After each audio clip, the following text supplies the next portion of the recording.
جن لوگوں نے شرکت کی تھی جو سمجھتے تھے کہ یہ امریکہ نے بڑا غلط کیا ہے افغانستان میں آ کے، وہ لوگ ادھر بہت بڑی ایک غصہ آیا.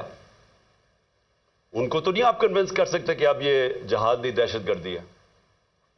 2002 کا الیکشن ہوتا ہے، اور اگر کسی کو شک تھا کہ یہ سارا جو پشتون علاقہ ہے یہ بڑا ناراض تھا کہ امریکہ جب افغانستان گیا، تو سارے 2002 کے اندر پشتون علاقے نے ایم ایم اے کو ووٹ دی، کیونکہ ایم ایم اے واحد پارٹی تھی جو کہہ رہی تھی کہ بہت برا ہوا. دوسرا خیر میں تھا، میری تو پارٹی چھوٹی سی تھی. ہم کہتے رہے اور یہ ایم ایم اے بھی کہتے رہے کہ یہ بڑا غلط کیا امریکہ نے، کیونکہ افغانستان کے لوگوں کو کلیکٹو پنشمنٹ دینے کی کیا ضرورت تھی. القاعدہ ایک گروپ تھا، لیکن ایک پورے قوم کو سزا دینا تو ایک بڑا ایک اس کے خلاف پاکستان کے اندر بھی بڑا عوام نے یہ پسند نہیں کیا، اور وہ کافی غصہ تھا لوگوں میں، خاص طور پہ پشتون بیلٹ میں، کیونکہ وہ انہوں نے کنیکشن جو پشتون اس طرف ہے اور اس کا دوسری طرف قبائلی علاقے کا تو بارڈر ہی کوئی نہیں ہوتا تھا. ڈیورن لینڈ تو تھی کچھ نہیں، تو وہاں سے تو آمد و رفت رہتی تھی دونوں طرف. تو اس کا ایک ری ایکشن آیا، اور ری ایکشن عوام نے پشتونوں نے بتا دیا 2002 میں کہ وہ اس جنگ کے خلاف ہے. انہوں نے ایم ایم اے کو ووٹ دی، کیونکہ دونوں پارٹیز تو ڈرتی ہیں، بات ہی نہیں کرتی تھی امریکہ کے خلاف. یہ تو امریکہ کو اپنا وہ آقا مانتی ہیں، تو یہ تو بولی نہیں. تو جو بول رہی تھی پارٹی ایم ایم اے، ان کو قوم نے ووٹ دی، سارے پشتونوں نے. تو پتہ چل گیا کہ قوم کدھر کھڑی ہے. اب وہاں سے شروع ہوئی، جیسے جیسے ہم پڑھتے گئے امریکہ کی جنگ میں، وہ پھر وہاں دہشت گردی، اس کا ری ایکشن آتا گیا. انہوں نے پاکستان کے خلاف جو پھر پہلی دفعہ 2004-05 میں ہم نے ٹی ٹی پی کا نام سنا. یہاں تو کوئی ملیٹنٹ طالبان نہیں تھے. جو جنگ لڑی تھی، جو اس طرف مجاہدین اور طالبان نے انہوں نے لڑی تھی سوویٹس کے اگینسٹ، تو یہاں تو کوئی ملیٹنسی نہیں تھی. تو آہستہ آہستہ پاکستان میں یہ دہشت گردی اور ملیٹنسی بڑھتی گئی. اور مجھے افسوس سے کہنا پڑتا ہے کہ میری طرح کے لوگ جب کہتے تھے کہ یہ بڑا غلط ہو رہا ہے، پاکستان کو نقصان ہو رہا ہے، مجھے طالبان خان کہا گیا. میں جب وہ امریکنوں کی جو افغانستان میں وہ کر رہے تھے، اس کو بار بار میں کہتا گیا کہ کوئی ملٹری سولوشن نہیں ہے. کیونکہ افغانستان کی اگر آپ تاریخ آپ پڑھ لیں تو آپ کو پتہ چلے گا کہ وہ کسی باہر والے کو ایکسیپٹ کرتے ہی نہیں ہیں. تو ادھر بھی کہتے گئے، تو وہاں اینٹی امریکن کا اور ہر قسم کی باتیں کی گئی. لیکن جو لوگ اس علاقے کو جانتے تھے، سب کو پتا تھا کہ یہاں جتنا آپ ادھر پڑھیں گے، ادھر مشکلات ملک کے لیے بڑھتی جائیں گی. اب میں آتا ہوں کہ یہ پھر فاسٹ فارورڈ کر لیں. اچھا، اس سے پہلے میں کہوں گا ڈرون اٹیکس ہونے شروع ہو گئے، اور یہ 2006 سے ڈرون اٹیک 4 سے 5 سے آہستہ آہستہ بڑھتے گئے. ڈرون اٹیکس کیا ہوتا تھا کہ وہاں جا کے اٹیک کرتے تھے قبائلی علاقے میں، وہاں زیادہ تر بے قصور لوگ مارے جاتے تھے. وہ کیا بدلہ کس سے لیتے تھے؟ وہ آ کے پاکستان کی سیکورٹی فورسز، پولیس کے خلاف بدلہ لیتے تھے. تو اس لیے میں نے ایک بہت واحد پولیٹیکل پارٹی جس نے ڈرونز کے خلاف دھرنا کیا، ہم نے پوری کیمپین کی، وزیرستان مارچ کی دھرنوں کے خلاف، یہ ڈرون اٹیکس کے خلاف.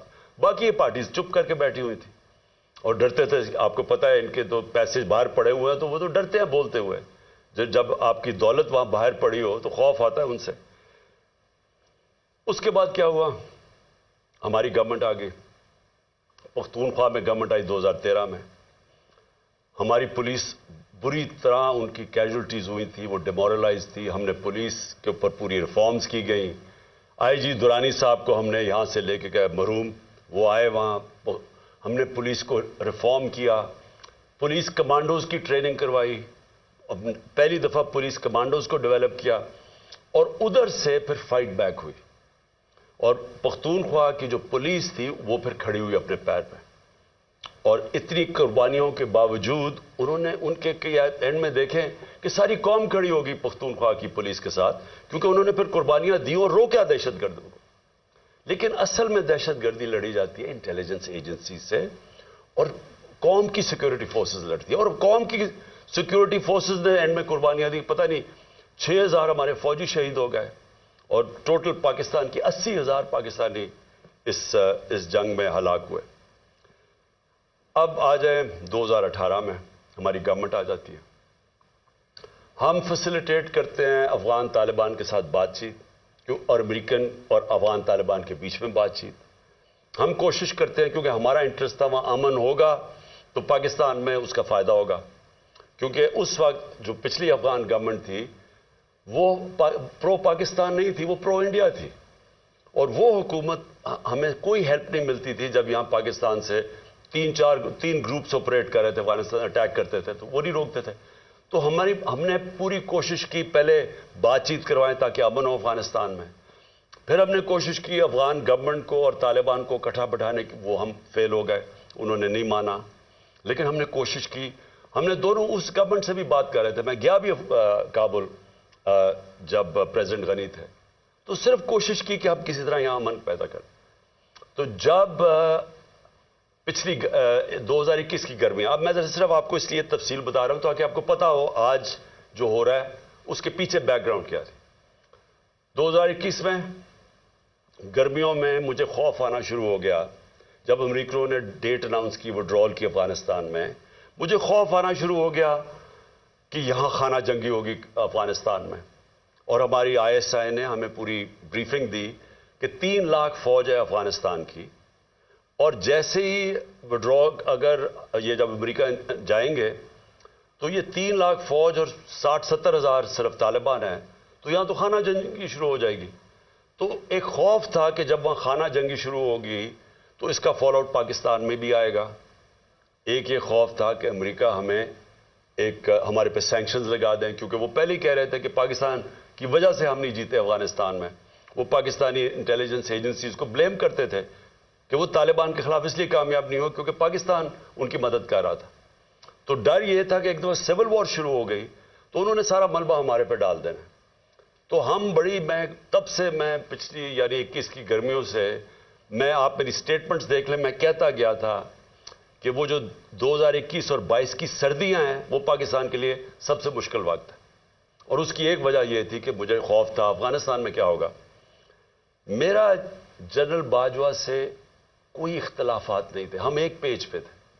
اس ملک نے بڑا فائدہ ہوا جبکہ پاکستان کی اسٹیبلشمنٹ اور الیکٹڈ گورنمنٹ ایک پیج پہ تھی. اچھے کام ہوا.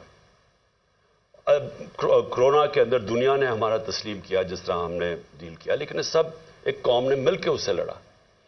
اس کے بعد ٹڈی بھی تھی, اس کا ایک آیا وہ بھی, اس پہ بھی بڑا ہمیں خوف تھا. تو ہر چیز میں اس وقت ہم اکٹھے چل رہے تھے. اختلاف پہلا یہ ہوا کہ ایکسٹینشن کے بعد جنرل باجوہ نے بار بار ہمیں کہا کہ NRO کو NRO دے دو اور اکاؤنٹیبلٹی سے پیچھے ہٹ جاؤ اور نیب کو چینج کر دو جو اب نیب ہے. یعنی نیب کو لاز کو امینڈ کرنا یہ تب سے شروع ہو گیا تھا کہ جیسے آپ امینڈ کریں گے تو یا پولیٹیکل سٹیبلٹی آ جائے گی. بیسکلی ان کو NRO دے دو, جو ہم نے ریفیوز کر دیا. میں نے میٹنگ بھی تھی ایک ہوئی تھی جس میں میرے سینئر منسٹرز بیٹھے تھے, جنرل باجوہ نے یہ تجویز دی. ہم نے کہا نہیں کرتے کیونکہ میں تو آیا ہی پالیٹکس میں 26 سال پہلے تھا رول آف لا کے لیے اور انصاف, اور اگر انصاف نہیں ہوتا تو کرپشن ہوتی ہے. تو دوسرا اختلاف کدھر ہوا؟ دوسرا اختلاف ان سے ہوا جنرل فیض کے اوپر. اب میں آج ساری قوم کے سامنے رکھنا چاہتا ہوں جو حقائق کیا تھے.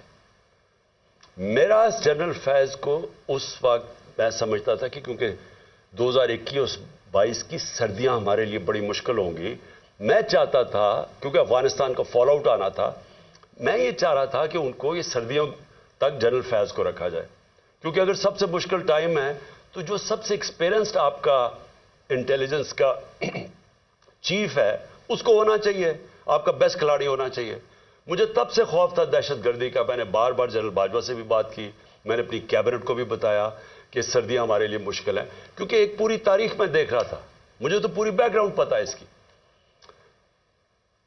اللہ نے کرم کرنا تھا ایک طرح ہمارے اوپر بھی اور افغانستان کے لوگوں کے اوپر کہ وہ جو امریکن جو ٹرین کیا ہوا تھا افغان فوج, اس نے ہتھیار ڈال دیے. پریزیڈنٹ غنی ملک سے چلا گیا افغانستان سے, ایک دم طالبان کی گورنمنٹ آ گئی. کوئی خانہ جنگی سے یہ سارا خطہ بچ گیا. اس نے آپ کو اندازہ نہیں کہ پاکستان کے اوپر کتنا فائدہ ہوا اس کا. اگر خدا نہ خواستہ خانہ جنگی شروع ہو جاتی ہمیں سب سے بڑا نقصان ہونا تھا. اللہ نے کرم کیا، افغانستان کے لوگوں پہ ہمیں بھی بچا لیا۔ اب اس کے بعد کیا ہوا؟ پاکستان، کیونکہ ہم نے دعا کے ڈائلاگز جو امریکن اور طالبان کے تھے، ہم نے سب سے زیادہ اس میں پروموٹ کیا، اس کے اندر ہمارا سب سے بڑا کام تھا۔ تو ایک جو گورنمنٹ سب سے پہلے جس کے سب سے اچھے تعلقات تھے افغانستان میں، وہ پاکستان تھا، اور جو دنیا نے ایکنالج کیا کہ جو ایویکویشن ہوئی افغانستان میں، اس میں پاکستان نے سب سے بڑا رول پلے کیا، کیونکہ ہمارے تعلقات اچھے تھے۔ اور پھر شاہ محمود قریشی کو میں نے وہاں بھیجا، انہوں نے ان سے میٹنگز کی۔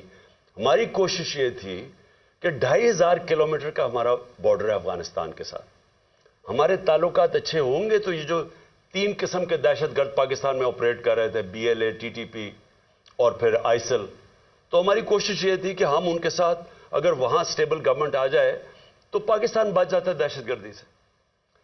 OIC کی منسٹرز کی میٹنگ کروائی غالباً دسمبر میرے خیال میں 2021 میں، افغانستان کو ٹاپک رکھا، دنیا کو بتایا کہ افغانستان کی سٹیبلٹی ضروری ہے، جس پہ ایک ہم نے اپنی وجہ بتائی کہ پاکستان میں دہشت گردی کنٹرول کرنے کے لیے سٹیبل افغانستان ضروری ہے۔ کانفرنس کروائی۔ اس کے بعد کیا ہوا کہ اس کے بعد بدقسمتی سے رجیم چینج آ گئی اور ہماری گورنمنٹ کو ہٹایا گیا۔ جب ہماری گورنمنٹ کو ہٹایا گیا تو اس سے پہلے ہماری میٹنگ ہوئی، میں نے جنرل باجوہ اور ISI چیف تھے، اب مجھے یہ نہیں یاد کہ اس وقت جنرل فیض آ گئے تھے یا یہ جنرل ندیم تھے، لیکن جنرل باجوہ تھے، اور میں نے اور ہم نے بیٹھ کے گفتگو کی کہ اب جب اپنی افغانستان میں ایک پرو پاکستان گورنمنٹ ہے، یعنی اینٹی نہیں ہے، کیونکہ غنی ایڈمنسٹریشن تو پاکستان کے خلاف تھی، جب وہ آ گئی ہے تو ہمیں کوشش کرنا چاہیے۔ اب جب طالبان انہوں نے بھی کہہ دیا کہ اب ہم ان کو واپس بھیجنے لگے ہیں، اب 30 سے 40 ہزار طالبان فائٹرز اور ان کی فیملی افغانستان میں تھی۔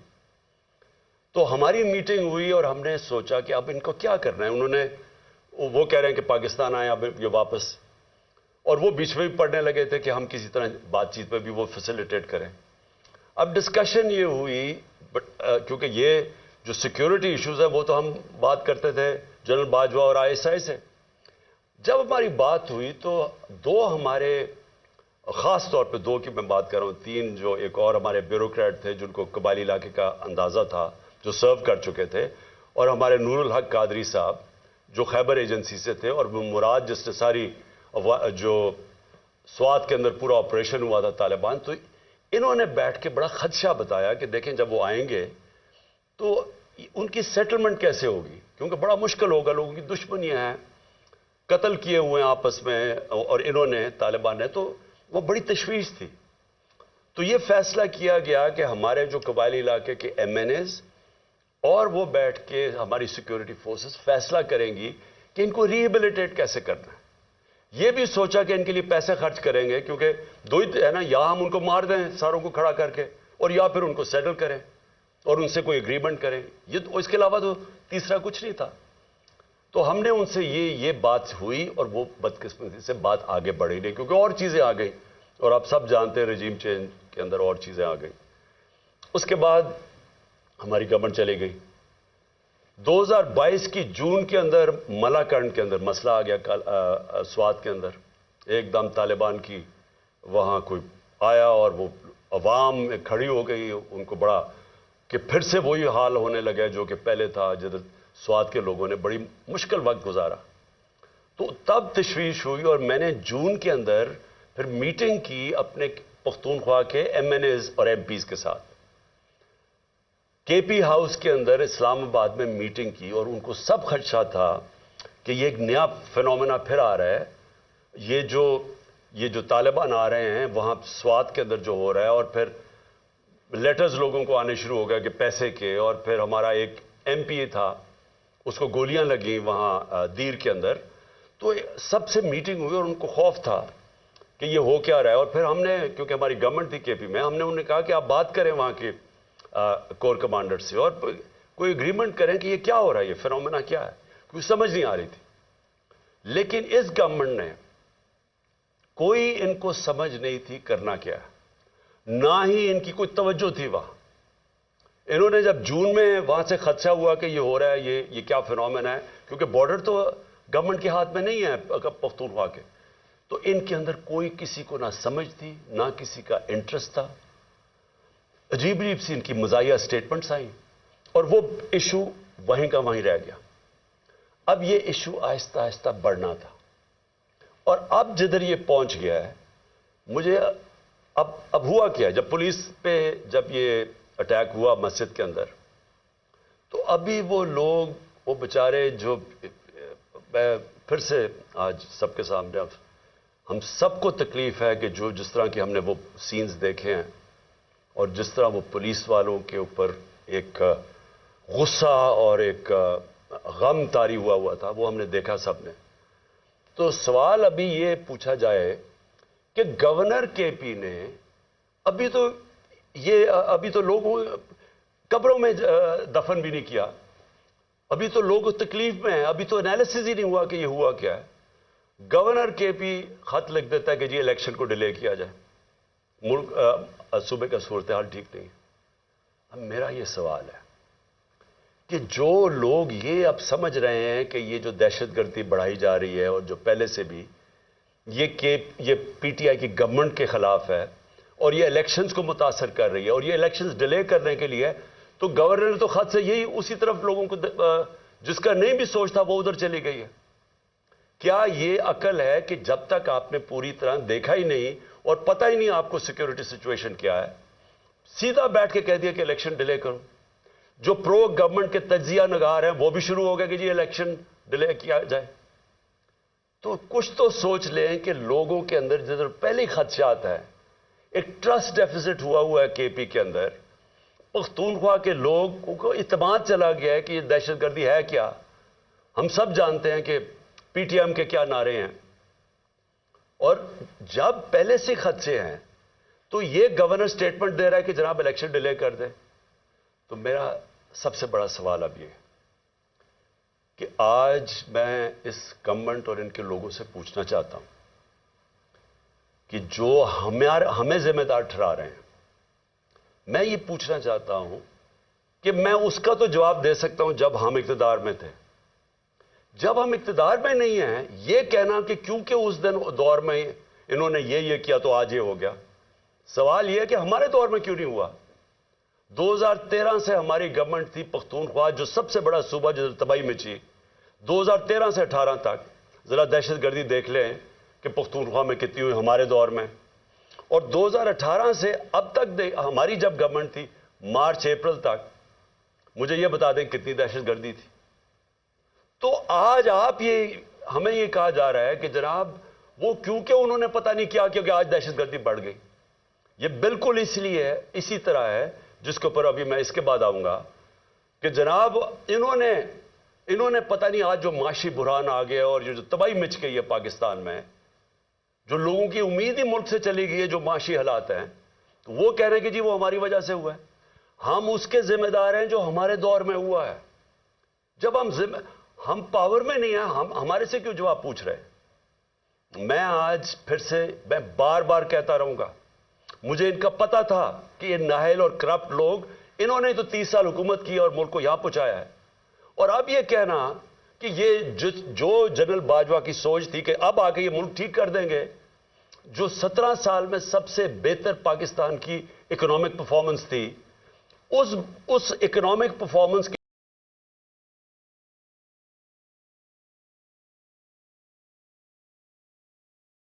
کہوں گا کہ ہمیں پتا تھا یہ کیا ہونا ہے. میں ان کو جانتا ہوں 30 سال سے جو انہوں نے کیا پاکستان کے ساتھ. یہ جو قرضے چڑھے ہوئے ہیں جب سے یہ آئے ہیں، ذرا دیکھیں انہوں نے، یہ امیر ہوتے جاتے ہیں، ملک مقروض ہوتا جاتا ہے. تو انہوں نے ملک کیسے ٹھیک کرنا تھا؟ جو ملک کو تباہی کی طرف لے کے جائے وہ ملک ٹھیک کیسے کر سکتا ہے؟ ان کے یہ جو نون لیگ کی 99 یہ گورنمنٹ چھوڑ کے گئے ہیں، ذرا دیکھ لیں کہ کیا حال تھا پاکستان کی معیشت کا، اور اب یہ جو 2018 میں چھوڑ کے گئے تب دیکھ لیں کیا حال تھا. تو اب ان کو جب ہمیں ہٹا کے ان کو لے کے آئے، انہوں نے اب ٹھیک کر دینا تھا ملک. چلتی ہوئی معیشت جو 17 سال میں اس کی گروتھ ریٹ، یعنی جو اکانومی میں دولت میں اضافہ ہو رہا تھا 5.7 اور 6%، آخری 2 سالوں میں کرونا کے باوجود کورونا کا بھی میں بار بار آپ کو اس لیے یاد کرواؤں گا، یہ دنیا کے اندر اتنا بڑا سانیہ صدی میں ایک دفعہ آتا ہے، اور دیکھیں گے پاکستان کیسے نکلا اس میں سے، اور پھر اپنے لوگوں کو، معیشت کو، سب کو بچا لیا، غریبوں کو بچا لیا۔ اور ہم جب وہاں سے جب اس کو بتایا جنرل باجوہ کو کہ یہ نہ کامیاب ہونے دیں، اور اس لیے کامیاب نہ ہونے دیں کیونکہ یہ نہیں سنبھال سکیں گے، اور وہی ہوا، جیسے ہی آئے ملک نیچے جانا شروع ہو گیا۔ مجھے بتائیں کون سا اتنا بڑا عذاب آیا تھا؟ کیا چینج آیا کہ دہشت گردی بھی اسپانوں میں چلی گئی اور یہ معیشت بھی زمین پہ چلی گئی؟ کون سا چینج آیا تھا؟ یعنی کوئی مجھے سمجھائے کہ ہمارا تو مسئلہ بنا ہوا تھا، تیل پہنچ گیا تھا $110 سے $115 بیرل، اب وہ آگے ابھی اوپر ہی بھی ہے تو $85 کا ہے۔ تو جب اصل تو مہنگائی تیل کی وجہ سے آتی ہے جو آپ امپورٹ کرتے ہیں، تو ہم نے تو جو انرجی کی قیمتیں وہ بھی اوپر گئیں، کموڈٹی سپر سائیکل جس کو کہتے ہیں اس کو بھی گزارا۔ 2.5 سال ہم IMF کے نیچے تھے، IMF کے پروگرام سے بھی گزرے۔ اس کے باوجود اگر ہم یہ پاکستان کی دولت میں اضافہ کر سکتے، انڈسٹری بھی گرو کر رہی تھی، کسان بھی خوش تھا، سروسز بھی اوپر جا رہی تھی، فیوچر ٹیکنالوجی اس میں گروتھ آ گئی تھی، ہمارے ٹیکس کلیکشن بڑھ گئے تھے، ہمارے record tax collection, overseas Pakistanis کو اعتماد تھا ہمارے پہ، وہ ریمیٹنسز ریکارڈ بھیج رہے تھے $31 ارب کی، تو یہ آتے ساتھ ہی آج نیچے کیسے پہنچ گئے؟ یہ ہونا ہی تھا۔ اور میں آپ کو صرف یہ بتانا چاہتا ہوں کہ آج ہم کدھر جا رہے ہیں۔ میرے سے وہ چیزیں پوچھیں جب میں اقتدار میں تھا، اگر یہ نہ ہٹاتے پھر ہم ذمہ دار تھے۔ اگر یہ نہ سازش کر کے، یہ جو شہباز شریف اب بولتا پھرتا ہے، کیوں آپ نے سازش کی تھی کہ اگر آپ کو اتنا خوف تھا، ہماری تیاری نہیں تھی، ملک کے حالات بہت برے تھے، ہمیں رہنے دیتے؟ 1 سال، 1.25 سال، 1.5 سال رہ گیا تھا، ہم ذمہ دار تھے۔ پھر ہم اس کے ذمہ دار کیسے ہو جو آپ آ کے ملک کا بیڑا غرق کر کے رکھ دیا ہے، ہر طرح ملک نیچے لے گئے ہیں۔ مجھے یہ ذرا یہ سمجھائیں کہ 90 روپیہ گرا ڈالر کے مقابلے میں، 90 روپے، کیا اس کے ہم ذمہ دار ہیں؟ یعنی کیا آپ مجھے صرف یہ سمجھا دیں کہ یہ جسٹیفائی کیسے کرتے ہیں کہ 90 روپے ڈالر کے مقابلے میں کم ہو گیا؟ 90 روپے پاکستان کی دولت، لوگوں کے پیسے کے اندر کمی آ گئی ہے۔ یعنی جب آپ ڈالر اوپر جاتا ہے تو آپ کے روپے کی جب قیمت نیچے جاتی ہے تو آپ کی خریدار کی قیمت نیچے چلی جاتی ہے۔ اس سے جو چیز آپ باہر سے امپورٹ کرتے ہیں وہ سب مہنگی ہو جاتی ہیں، اور اس کا جب اثر آئے گا، جب 90 روپے آپ گراتے ہیں، آپ گرتا ہے کہ آپ کی نااہلی کی وجہ سے، اس کا اب اثر کدھر آ رہا ہے؟ ہر شعبے پہ اس کا اثر آ رہا ہے۔ سب سے پہلے مہنگائی۔ آج لوگوں کا سب سے بڑا مسئلہ مہنگائی بن چکا ہے۔ لوگ، تنخواہ دار لوگ آج سوچتے ہیں کہ ان کی تنخواہ میں کیسے گزارا ہوگا، اور ابھی پوری مہنگائی آئی نہیں ہے۔ ابھی تو اثر، یہ جو آخری 35 روپے گرے ہیں، ابھی اس کا اثر نہیں آیا۔ ابھی تو جو پٹرول اور تیل کی قیمتیں بڑھی ہیں، جو انہوں نے پٹرول اور ڈیزل بڑھایا ہے 35 روپے لیٹر، ابھی یہ اور بڑھنا ہے، کیونکہ جو روپیہ گرا ہے اس کا ابھی آپ کو اثر آئے گا، کیونکہ جو باہر سے چیزیں مہنگی ہوں گی۔ اور یہ کیسے مجھے بتا سکتے ہیں کہ 16 ارب ڈالر کے ریزروز چھوڑ کے گئے تھے، آج 3 ارب ڈالر کے تقریباً رہ گئے؟ تو کیا اس کی 9 مہینے میں یہ ہوا ہے؟ تو پھر سے میں کہتا ہوں، کون سی قیامت آئی تھی کہ ملک کو یہاں پہنچا دیے؟ اور میں عوام کو بتانا چاہتا ہوں کہ ابھی جو مہنگائی ہے ہمارے دور میں، جو کہ عوام کو، لوگوں کو افیکٹ کرتی ہے، اسے کہتے ہیں سینسٹیو پرائس انڈیکس۔ کھانے پینے کی چیزیں جو گھروں میں، آپ کی کچن میں، آپ کو جو عام لوگ، جو سفید پوش، جو تنخواہ دار، جس کو لوور مڈل کلاس کہتے ہیں، جو مزدور ہیں، ان کو سب سے زیادہ افیکٹ کرتی ہے، جس کو کہتے ہیں SPI، سینسٹیو پرائس انڈیکس۔ ہمارے دور میں 16% تھی، آج وہ پہنچ گئی ہے تقریباً 40%، اور یہ رکنے نہیں لگی، کیونکہ ابھی اس کا پورا اثر آیا نہیں ہے جو روپیہ ہمارا اتنی تیزی سے گرا ہے۔ اس کا مطلب چیزیں جب اور مہنگی ہوتی جائیں گی یہ لوگوں کے لیے اور مہنگائی بڑھتی جائے گی. اس کے بعد یہ صرف یہ تیل اور ڈیزل نہیں بڑھا اور اس کا بھی اثر آئے گا. گیس بڑھنے والی ہے, بجلی بڑھنے والی ہے. بجلی یہ دگنی کر چکے ہیں ہمارے جانے کے بعد, دگنی اس سے زیادہ بڑھنے والی ہے. اور جو ہمارے قرضے ہیں 9 مہینے میں ہمارے قرضے کتنے بڑھے ہیں؟ 10,000 ارب روپیہ, 10 ٹریلین روپے ہمارے قرضے بڑھ چکے ہیں جب سے یہ آئے. اور انہوں نے کیا کیا؟ ایک کارنامہ کیا, اپنے سارے کرپشن کے کیسز ختم کر دیے. عوام کا انہوں نے جو حال کیا وہ آپ سب کے سامنے ہے. عوام کو دھکیل دیا ادھر جدھر 8 لاکھ ہمارے پروفیشنلز ملک چھوڑ کے چلے گئے ہیں, امید کھو بیٹھے ہیں. عوام ادھر پسی ہوئی ہے اور انہوں نے 1100 ارب روپے کے اپنے کرپشن کیس ختم کیے. ان کو نہ فکر تھی دہشت گردی کی, نہ انہوں نے اس کے اوپر ٹائم لگایا. معیشت کی ان کو سمجھ نہیں تھی اور یہ جو ان کی نااہلی تھی وہ سامنے آ گئی ہے. اور اپنا صرف جدر کامیابی سے جس کام کے لیے آئے تھے اپنے سارے کرپشن کے کیس ختم کر دیے, جس کو ہم NRO-2 کہتے ہیں. جو ملک سے ایک غداری کی تھی جنرل مشرف نے جب ان کی چوروں کی بڑی چوری معاف کی تھی.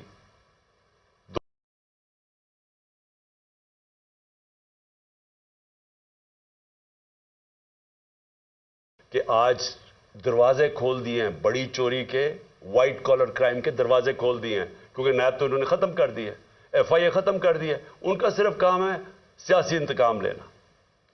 اور میں جو تیسری آج چیز بات کرنا چاہتا ہوں, 3 چیزوں پہ میں نے آج بات کرنی تھی. پہلے دہشت گردی پہ کہ وہ ہمیں ذمہ دار ٹھہرا رہے ہیں, اور دوسرا یہ معیشت پہ وہ نیچے گئے وہ ہمیں ذمہ دار ٹھہرا رہے ہیں. نہیں اتنی سازش کرنی تھی, اگر نئی کیپبلٹی تھی تو نہ کرتے. تو آج آ کے آپ اپنی چوری معاف کروا لیں, لیکن جو سارا ملک نے تباہی کیا وہ ہمارے پہ ڈال دیں. جو تیسری چیز ہے وہ اسی وجہ سے وہ ہے الیکشنز. اب میں یہ بتاؤں کہ ہماری پنجاب اور پختونخوا میں حکومتیں تھیں, 66% پاکستان ہمارے نیچے تھا. ہم نے پہلی دفعہ اس ملک کی تاریخ میں اپنی 2 گورنمنٹس کو ڈیزالو کیا, اپنی گورنمنٹس چھوڑی. ہم نے کیوں چھوڑی؟ اب ہمیں کوئی ضرورت نہیں تھی, کسی نے بندوق نہیں رکھی تھی ہماری گورنمنٹ کرانے کے لیے. ہم نے اس لیے چھوڑی کیونکہ ہم سب کو خوف آ رہا ہے پاکستان کا, یہ جو تباہی کی طرف یہ لے کے جا رہے ہیں. اور مجھے خوف ہے کہ آگے اور ہم نے کتنا نیچے جانا ہے. IMF مل بھی گئی تو وہ بھی کینسر کا علاج ڈسپلن سے ہوگا. خوف یہ تھا کہ اگر یہ زیادہ, اور ان کا کوئی الیکشن کروانے کا سوچ نہیں. یہ بھی واضح ہو جانا چاہیے کہ اتنی جلدی انہوں نے پشاور کے ثانیہ کو استعمال کیا ہے کہ کس طرح الیکشن ڈیلے ہو جائے. ان کا الیکشن اس سال کروانے کا بھی نہیں تھا پلان, یہ آگے لے کے جانا چاہتے ہیں. اور ان کی پوری کوشش یہ ہے کہ کسی نہ کسی طرح یہ تب الیکشن کروائیں جب یہ سمجھیں کہ تحریک انصاف ختم ہو چکی ہے. یہ ان کا پلان ہے. اور ہم نے اس لیے یہ الیکشن کا فیصلہ کیا, اور ہم نے یہ سوچا کہ کس طرح ہم الیکشن کروا سکتے ہیں. ہم نے کہا اپنی گورنمنٹ سے نکل جاتے ہیں, اور ہم نے آئین کو سامنے رکھتے ہوئے یہ فیصلہ کیا. آئین کے اندر بڑا واضح ہے, اس میں کوئی ابہام نہیں ہے, کوئی بھی اس کے خلاف نہیں جا سکتا. آرٹیکل 105 آئین کا واضح طور پہ کہتا ہے کہ جب اسمبلیز ڈیزالو ہوں گی تو 90 دن اور اس سے کم میں الیکشن ہوگا. کوئی ifs and buts نہیں ہے اس میں. یہ ہم نے قربانی اس لیے دی کہ ہم سے یہ سمجھتے تھے کہ یہاں ایک ہی طریقہ ہے کہ ایک دفعہ پنجاب اور پختونخوا میں الیکشن ہو گیا تو مجبوراً 66% پاکستان میں الیکشن ہوگا, مطلب سارے ملک میں ہو جائے گا. تو ہم نے تو اس لیے دی. اب یہ اس سے بھاگ رہے ہیں, سب مل کے اب کوشش کر رہے ہیں کہ کسی نہ کسی طرح اس سے باہر نکلیں. اب میں سارے پاکستانی کو بتانا چاہتا ہوں, اپنی ساری لیگل کمیونٹی کو بتانا چاہتا ہوں, اپنے وکلا اور اپنی عدلیہ کو بتانا چاہتا ہوں کہ جتنا بڑا یہ نقصان پہنچے گا اگر یہ کامیاب ہوگا 90 ڈیز سے آگے لے جانے کی، یہ وہی ہوگا لینڈ مارک جو کہ ایک دفعہ جسٹس منیر نے اس ملک کے اندر رول آف لا کو ختم کر کے ڈاکٹرن آف نیسیسٹی لے کے آئے تھے. وہ کوئی نہیں بھولا آج تک. کوئی وجہ نہیں ہے کہ 90 ڈیز سے آگے لے کے جائیں. یہ کہیں گے کہ جی وہ ہو دہشت گردی ہو گئی. 2013 میں دہشت گردی نہیں تھی، 2008 میں دہشت گردی نہیں تھی، تب کیوں نہیں الیکشن آگے کیے؟ اور پھر اور یہ یاد رکھیں کہ 2008 کے اندر الیکشن اس لیے آگے کیے گئے تھے کیونکہ وہاں ایک ڈیموکریٹک سیٹ اپ نہیں تھا، جنرل مشرف کی گورنمنٹ تھی، اس لیے الیکشنز کو آگے کیا گیا تھا. تو یہ جو پلان کر رہے ہیں کہ جی کسی طرح اس کی آڑ لے کے دہشت گردی کی الیکشن آگے کریں گے، اس سے بڑا ظلم اس ملک میں نہیں ہوگا، کیونکہ اس کا مطلب کہ وہ سیٹ اپ صرف اس لیے رہ جائے گا، وہ ڈرا صرف ایک راستے میں کہ کہیں عمران خان اور پی ٹی آئی نہ جیت جائے. اور وہ انہوں نے کیا کہ آئین کی وائلیشنز تو بھی شروع کر دی ہیں. سب سے پہلے تو ایک جو آرٹیکل 105 ہے، گورنر نے کیوں نہیں اناؤنس کی ڈیٹ ابھی تک؟ یہ ڈائریکٹ آئین کی وائلیشن ہے. جو بھی 90 ڈیز سے آگے لے کے جائے گا اس کے اوپر آرٹیکل 6 لگے گا. اور دوسری چیز جو انہوں نے کیئر ٹیکر گورنمنٹس بنائی ہیں، یہ بالکل پاکستان کی آئین کی وائلیشن ہے. آئین نے صرف کیئر ٹیکر گورنمنٹ کا سیٹ اپ اس لیے ہونا تھا کہ وہ غیر جانبدار ہوں گے، امپارشل ہوں گے، تاکہ اس غیر جانبدار سیٹ اپ ہی صرف ملک میں صاف اور شفاف الیکشن کروائیں گے. یہ مقصد تھا اس کا. ہو کیا رہا ہے اب؟ وہ حکومتیں آ گئی ہیں پختونخوا میں اور یہاں پنجاب میں، جو یہی نہیں کہ وہ صرف غیر جانبدار نہیں ہیں، وہ سخت ہمارے خلاف ہیں. ابھی سے سارے قدم اٹھانے شروع ہو گئے ہیں جو کہ یہ شہباز شریف کی حکومت بھی نہ تھوڑا سوچ سمجھ کے کرتی، کیونکہ جلدی میں ہے. ابھی سے ہمارے اوپر کیسز قدم جو فواد چودھری سے انہوں نے کیا. اور فواد چودھری سے کیوں کیا؟ فواد چودھری کا یہ بتانے کی کوشش کر رہے ہیں کہ ہم اس طرح آپ کو ذلیل کریں گے. ہتھکڑیاں، کوئی دہشت گرد تھا، اس کے منہ پر کپڑا ڈال کے لے کے آ رہے ہیں. اس کو کمرے میں یعنی اتنی سردی کے اندر اس کو کمرے میں زمین پہ اس کو سلوا رہے ہیں. وہاں کون سا جرم کیا اس نے؟ اعظم سواتی سے پہلے یہ کیا، شہباز گل سے پہلے یہ کیا. یہ لوگوں کو ڈرا رہے ہیں کہ یہ ہم کر دیں گے آپ کے، تاکہ آپ چپ کر کے کسی نہ کسی طرح ہاتھ کھڑے کر کے تو ان نون لیگ کو الیکشن جیتتے جائیں. اور تب تک یہ نہیں کریں گے جب تک یہ سمجھیں گے کہ انہوں نے یہ کیئر ٹیکر لے کے اس لیے آئے ہیں ہمارے اوپر تشدد کریں، کیسز کریں، جیلوں میں ڈالیں، ڈرائیں دھمکائیں، ایف آئی آرز کریں، کرپشن کیسز کریں. پرویز الہی کے گھر پولیس بھیج دی کل، کتنی گاڑیاں چلے گئی وہاں اس کے اوپر. ہمارے وہ ورکرز کے ان کو پولیس بلا کے ہراساں کرنا شروع ہو گئی ہے کہ تمہارے کیسز کریں گے، ان کو ٹیلی فون کر رہے ہیں. تو کیا یہ کیئر ٹیکر کرتی ہے؟ کیا پاکستان کی تاریخ میں کبھی کیئر ٹیکر نے ایسی حرکتیں کی ہیں؟ میری جے آئی ٹی، اب ذرا یہ سن لیں، میری جو جے آئی ٹی بنائی ہوئی ہے جو میرے اوپر قاتلانہ ہمراہ ہوا، یہ سوچیں کہ وہ ابھی نوٹیفائیڈ ہے، پنجاب گورنمنٹ نے نوٹیفائی کی ہوئی ہے وہ جے آئی ٹی. اس کو آتے ساتھ ہی سارے اس کو نان فنکشنل کر دیا، اس کے ریکارڈ سیل کر دیے. کس چیز کا خوف ہے؟ پہلے وہ 2 ڈی پی او گجرات اور یہ جو سی ٹی ڈی کا ایس ایس پی تھا، وہ کوپریٹ، وہ ہمارے نیچے آفیسرز کام کر رہے ہیں، وہ پنجاب گورنمنٹ کی بنائی ہوئی جے آئی ٹی سے وہ کہتے جی ہم جواب دینی ہے. ان کو کہا فون پکڑائیں جنہوں نے آپ نے ویڈیوز بنائی ہوئی ہیں، نہیں جی ہم نہیں دیتے. انہیں کہا جے آئی ٹی کے سامنے ہم نہیں آتے. کون ان کے پیچھے؟ کون اتنا طاقتور ہے کہ پنجاب پولیس اتنی کانفیڈنٹ ہو جائے، اتنا اس کو اعتماد ہو کہ ان کے پاس کوئی طاقتور ان کے فورسز ہے کہ ایکس پرائم منسٹر بڑی پارٹی کا ہیڈ اپنی ایف آئی آر نہ کٹوا سکے اپنے صوبے میں. اور پھر جن کو خوف ہے، وہ جو طاقتور لوگ جن کو خوف ہے کہ کوئی چیزیں نہ سامنے آ جائیں جے آئی ٹی کی، وہ سارے طاقتور لوگ پوری کوشش کریں سیبوٹاج کرنے کی. لیکن سیبوٹاج کرنے سے پہلے کیا چیزیں سامنے آ گئی ہیں؟ پہلے میں یہ ذرا آپ کو 2 چیزیں بتا دوں کہ 3 پہلے تو 16 دسمبر کو جے آئی ٹی نے جو فرینزک رپورٹ دی تھی عدالت میں، اس میں کیا چیز آئی؟ 2 شوٹر تھے. انہوں نے یہ اسٹیبلش کر دیا کہ دو بندوق والے تھے جنہوں نے گولیاں چلائی. وہ 16 دسمبر کی آ گئی. اب 3 جنوری کی جو فرینزک رپورٹ ہے، جو عدالت میں ابھی گئی ہے عدالت کے اندر، یہ عدالت میں جمع ہو گئی ہیں. اس نے اسٹیبلش کیا ہے کہ 3 شوٹر تھے. جو سارا بنایا ہوا تھا کہ جی ایک دینی انتہا پسند ہے جس نے کہا میں اکیلا ہوں، اس کو پڑھا کے بھیجا تھا پہلی سٹیٹمنٹ میں اکیلا ہوں، تو پہلے تو یہ ثابت ہو گیا کہ 3 شوٹر تھے. تو ساری جو سازش تھی وہ سامنے آ گئی.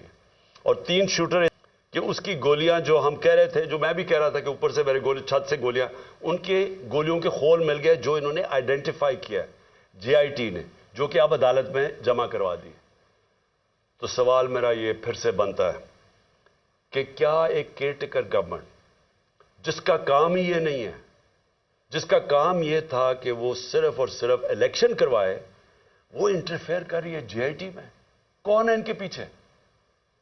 کون ہے یہ ان کو جو ایڈوائز کر رہا ہے کہ سارے جو آفیسرز یہاں لگوائے جائیں وہ سارے اینٹی پی ٹی آئی ہوں؟ ان آفیسرز کو لگایا جا رہا ہے جنہوں نے 25 مئی میں ہمارے اوپر ظلم کیا تھا. ہم نے 22 صرف ساری پنجاب کی فورس سے ہم نے 22 لوگوں کے نام دیے تھے کہ ان کو آپ کو نہیں لگانا چاہیے، یہ سخت ہمارے تحریک انصاف کے خلاف ہے. انہوں نے ہمارے اگینسٹ ایکشن لیا تھا. ان میں سے 13 کو لگا چکے ہیں، 22 میں سے 13 لگ گئے اور باقی لگنے والے ہیں. کون سی کیئر ٹیکر گورنمنٹ نے پاکستان کی تاریخ میں یہ کیا ہے؟ اور میں ایک اور بھی بات کرنا چاہتا ہوں، کیونکہ یہ میرے اوپر جو قاتلانہ حملہ ہوا تھا، ایک قیامت کی نشانی آ گئی ہے.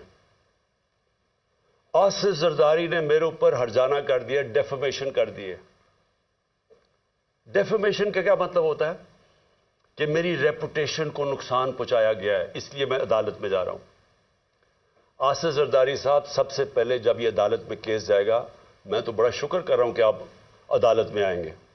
سب سے پہلے وہ آپ سے پوچھیں گے کیا آپ کی کوئی ریپوٹیشن ہے جو خراب ہوئی ہے، اس کو نقصان پہنچ سکتا ہے.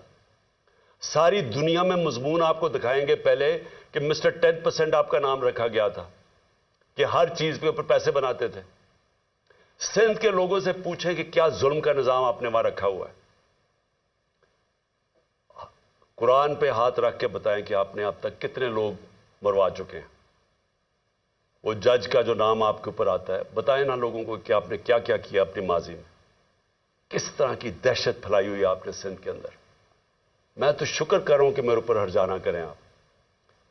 اور پھر کیا یہ جب میں کہہ رہا تھا کہ میرے اوپر حملہ ہونے والا ہے، یہ جو جے آئی ٹی کی رپورٹ کے سامنے کہ ایک دینی انتہا پسند کے نام پہ مجھے قتل کریں گے، تو کیا کسی نے رائٹنگ میں دیا تھا کانٹریکٹ؟ مجھے پتا چل ہی گیا تھا نا کہیں سے. تو میں اس لیے بول رہا تھا تب، اور جلسوں میں کہہ رہا تھا کہ کرنے والے ہیں. اس سے پہلے بھی ایک پلان بنایا ہوا تھا، یہ پلان بھی بنا تھا. تو کوئی مجھے رائٹنگ میں تو کسی نے نہیں کہا تھا کہ آپ ثبوت دیں. جی مجھے انفارمیشن ملی تھی تو میں نے کہا تھا، اور وہ ساری انفارمیشن ثابت ہو رہی ہے. یہ جو جے آئی ٹی میں کور اپ کرنے کی کوشش ہو رہی ہے، یہ طاقتور لوگ اپنے آپ کو بچا رہے ہیں، اس لیے وہ خوف زدہ ہیں کہ کہیں سچ نہ سامنے آ جائے. اور یہ جو آصف زرداری آپ نے جو گیم کی ہے، یہ ایک سپلنٹر گروپ ہے دہشت گردوں کا. اور میری انفارمیشن اتنی سالڈ ہے، وہ اتنی سالڈ ہے کہ وہ اس میں جو مجھے ڈیٹیلز پتا ہے.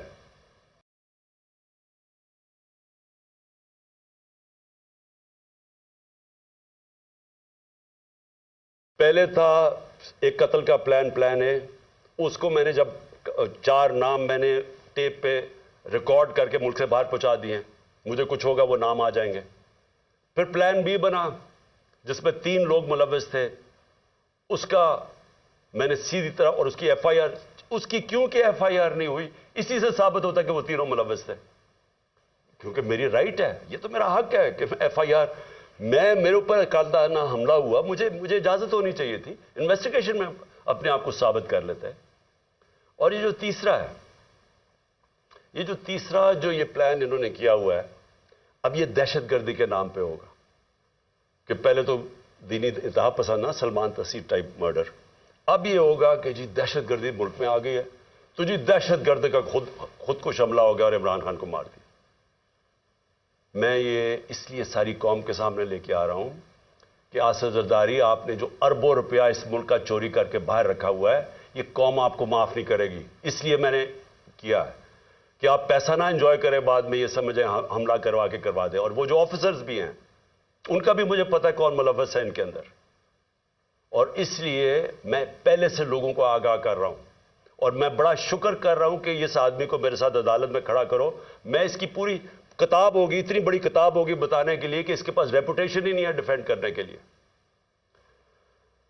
آخر میں اپنی قوم کو میرا آخری پیغام یہ ہے، یہ آج کی تقریر کا، کہ دیکھیں ایک ملک پھر سے یہ یاد رکھیں کہ ہم جس طرح جا رہے ہیں یہ ملک ہم تباہی کی طرف جا رہے ہیں۔ کیوں؟ کیونکہ ہمارا ایک بہت بڑا، جب پاکستان بنا تھا اس کے پیچھے ایک بڑا فلسفہ تھا، اس کے پیچھے قربانیاں تھیں، اس کے پیچھے ایک بڑی خواب تھی۔ اس ملک کو بنانے کے لیے ساری دنیا، مسلمان دنیا میں خوشیاں ہوئی تھیں۔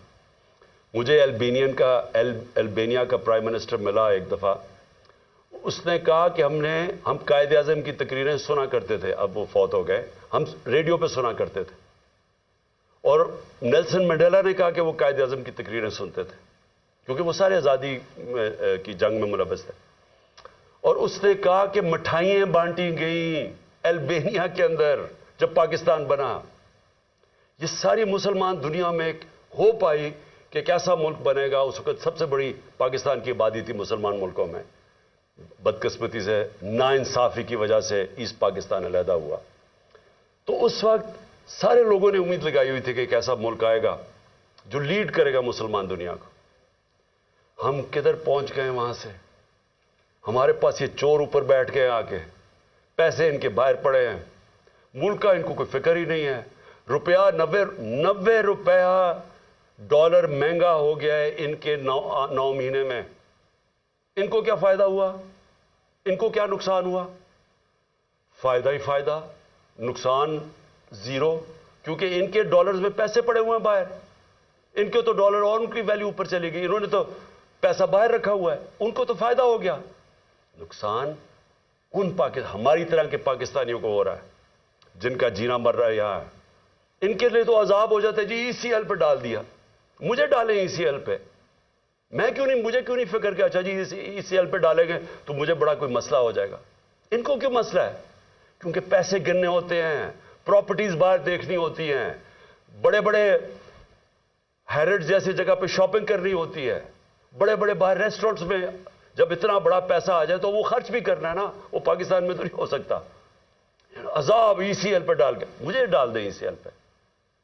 جن کا جینا مرنا آج پاکستان میں ہے وہ سارے آج تشویش میں ہیں، غم زدہ ہیں، سب کو خوف آ رہا ہے آگے کدھر ملک جا رہا ہے۔ میں ہر پاکستانی کی بات کر رہا ہوں جو سمجھتا ہے کہ یہ ہماری ماں ہے، ہمارا ملک ہے، وہ سب آج ان سب کو خوف آ رہا ہے کہ جو ڈائریکشن میں پاکستان جا رہا ہے۔ اور میں پھر سے یہ کہتا ہوں کہ ہمیں وقت ہے ابھی بھی، اور ایک راستہ ہے بس، جو مرضی، میں آپ سے نہیں کہہ رہا، میں 8-9 مہینے سے ایک ہی بات کہہ رہا ہوں کہ یہ جو لوگ آئے ہیں اس سے نکلنے کا ایک ہی حل ہے، ایک فری اینڈ فیئر الیکشن کروائے۔